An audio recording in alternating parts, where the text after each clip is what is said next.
ప్రధాని మోదీ చేసిన అభివృద్ధి పనుల్లో కొన్నింటిని ప్రాక్టికల్ గా చూపించే ప్రయత్నం చేస్తున్నారు కేంద్ర మంత్రి కిషన్ రెడ్డి. ఫుట్పాత్ పై టీ కొట్టు దగ్గరికి వెళ్లి ఆయన స్థానికులతో కార్యకర్తలతో కలిసి అక్కడికి వెళ్లి కిషన్ రెడ్డి ఛాయ్ తాగారు. తన ఫోన్ నుంచి డిజిటల్ పేమెంట్ కూడా చేశారు ఆయన. ప్రపంచ దేశాల్లోనే అత్యధికంగా సగం డిజిటల్ పేమెంట్స్ కూడా మన దేశం నుంచే జరుగుతున్నాయన్నారు కిషన్ రెడ్డి. ఇక TV9 తో ఆయన ఎక్స్క్లూజివ్ గా మాట్లాడారు. డిజిటల్ పేమెంట్స్ విప్లవాన్ని తీసుకొచ్చిన ఘనత ప్రధాని మోదీకే దక్కుతుందన్నారు. కాచిగూడ చెప్పుల బజార్లో ప్రచారాన్ని నిర్వహించారు బీజేపీ రాష్ట్ర అధ్యక్షుడు కిషన్ రెడ్డి. అంబర్పేట అంటే మా ఇంట్లో టీ తాగుతుంటే ప్రత్యేకత ఉంటుంది. అంబర్పేట అనేటువంటిది, అంబర్పేట అసెంబ్లీ అనేటువంటిది మా ఇంటితో సమానం. ఇక్కడ టీ తాగుతుంటాం, రోడ్ల మీద తిరుగుతుంటాము, స్వచ్ఛ భారత్ చేస్తుంటాను, శుభ్రం చేశాను అనేక సంవత్సరాల పాటు.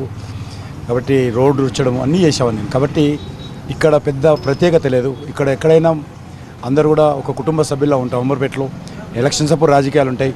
రాజకీయాలు అయిపోయిన తర్వాత అన్ని రాజకీయ పార్టీలను కూడా కలిసిమెలిసి ఉంటాము. అంబర్పేట ఒరిజినల్గా ఒక విలేజ్ లాగా ఉంటుంది.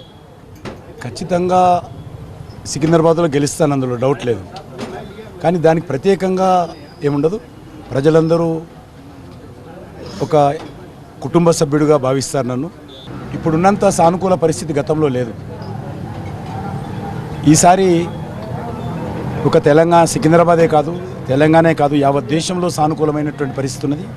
మీకు తెలుసు 2014లో నరేంద్ర మోడీ గారికి 270 సీట్లు వచ్చాయి. సరిగ్గా 5 సంవత్సరాల తర్వాత 2019లో 302 సీట్లు వచ్చాయి. ఇప్పుడు బీజేపీ ఎన్డీఏ కలిపి 400 సీట్లు వచ్చేటువంటి అవకాశం ఉంది. కాబట్టి ఈసారి భారీ మెజార్టీతో గెలిచేటువంటి అవకాశం ఉంటుంది. ఈరోజు చిన్న చిన్న పాన్ డబ్బులు కావచ్చు, టీ కొట్లు కావచ్చు, లేకపోతే చాయ్ దుకాణాలు కావచ్చు, కూరగాయల మీద దుకాణాలు కావచ్చు, అన్ని ప్రాంతాల్లో కూడా నరేంద్ర మోడీ గారి డిజిటల్ సంబంధించినటువంటి విప్లవం కనిపిస్తున్నది. నీవు కూరగాయల దుకాణానికి వెళ్ళు, బొమ్మల దుకాణానికి వెళ్ళు, తోపుడు బల్ల మీద చూడు, కింద భూమి మీద కూరగాయలు పెట్టుకుని అమ్మేటోళ్ళు చూడు, ఎవరు చూసినా కూడా నరేంద్ర మోడీ గారు తీసుకొచ్చినటువంటి ఈ యొక్క పేటీఎం సంబంధించినటువంటిది కానీ, ఆన్లైన్ ట్రాన్సాక్షన్ కానీ ఉన్నది. ప్రపంచంలో జరుగుతున్నటువంటి డిజిటల్ ట్రాన్సాక్షన్స్ ఏవైతుంటాయో అందులో 46% డిజిటల్ ట్రాన్సాక్షన్స్ ఇండియాలో జరుగుతూ ఉన్నాయి. డిజిటల్ ట్రాన్సాక్షన్స్ ఈరోజు ప్రపంచంలో అగ్రస్థానంలో ఈరోజు భారతదేశం ఉన్నది. భారతదేశంలో వాస్తవానికి పేదరికం ఎక్కువ అంటారు, అక్షరాస్యత తక్కువ అంటారు. ఇంకా మన డెవలప్డ్ కంట్రీ కాదు, డెవలపింగ్ అవుతున్నటువంటి కంట్రీ. కాబట్టి ఈ నేపథ్యంలో ఈరోజు మరి దేశంలో చాలా పెద్ద ఎత్తున డిజిటల్ ట్రాన్సాక్షన్ జరుగుతూ ఉన్నాయి.